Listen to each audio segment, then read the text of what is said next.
What's going on, everybody? Mortem here, this time bringing you some new details on the second season pass for Pathfinder Wrath of the Righteous, as we finally got a formal announcement of some of its contents, which are specifically 3 DLCs, which will of course add things to the game. However, if you've been following closely, 2 of these we were already pretty much aware of. One of them was kind of a given, the second one had been shown off through an accident actually with the console release, but the third one is genuinely new information. And I also wanted to mention that recently Owlcat put out a survey asking about future DLC ideas, and none of this is really from that particular survey. That survey seems to have been conducted with the potential for a 3rd season pass, provided this one does well. But with that stuff said, let's actually talk a bit about the upcoming DLCs we can look forward to. Now, the first one they're going to be putting out is unsurprisingly probably the one people are the most excited for, and this is going to add the Shifter class as well as a new companion to the game. This companion will also be a potential new romance option, and will of course use the new class. The new class itself is the Shifter. We've kind of known about this for a while with the console release of the game actually. It went live with people being able to pick the Shifter. However, it was incomplete and clearly not ready for implementation, but it was pretty much confirmation that they were working on it. The Shifter class is an interesting one. It is, of course, basically a shapeshifter.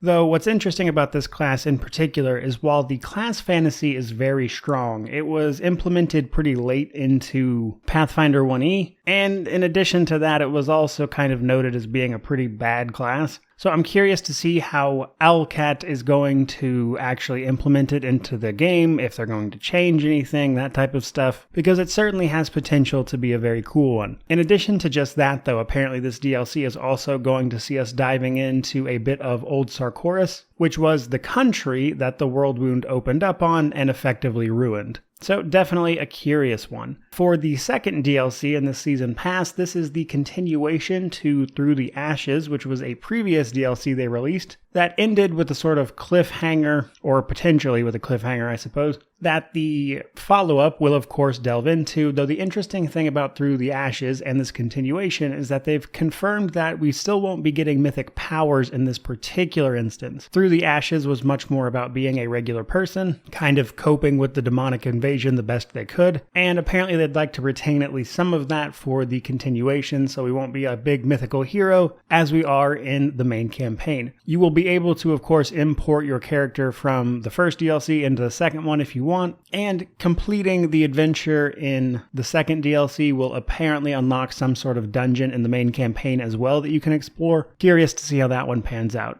And then third and finally, the DLC we have the least information about overall seems to attempt to recreate Mass Effect 3's Citadel DLC. Effectively, we'll be going back to a restored Canabras at some point to rest and spend time with our companions. Apparently, if you have a romance going on, it will get some extra scenes here as well, but the primary focus is just spending time with the characters that the game had already developed. But of course, this being a game about demonic invasions, you can of course expect some drama to unfold. Now, I'm a little curious about the timing of this one. It is of course going to happen during the main campaign, and I would assume it's probably going to happen at the end of Act 3, because I think that's where it makes the most sense in the narrative, as everything after 3 is somewhat narratively incompatible with something like this. It would just be very weird to, say in Act 5, stop what you're doing and go hang out with your pals in a city, when there's a very clear present danger. Not that they couldn't do it, not that some games don't do that, but it would feel a little strange. And towards the end of Act 3, you have a pretty big time gap where you can kind of do everything you want to do before advancing the main story into Act 4.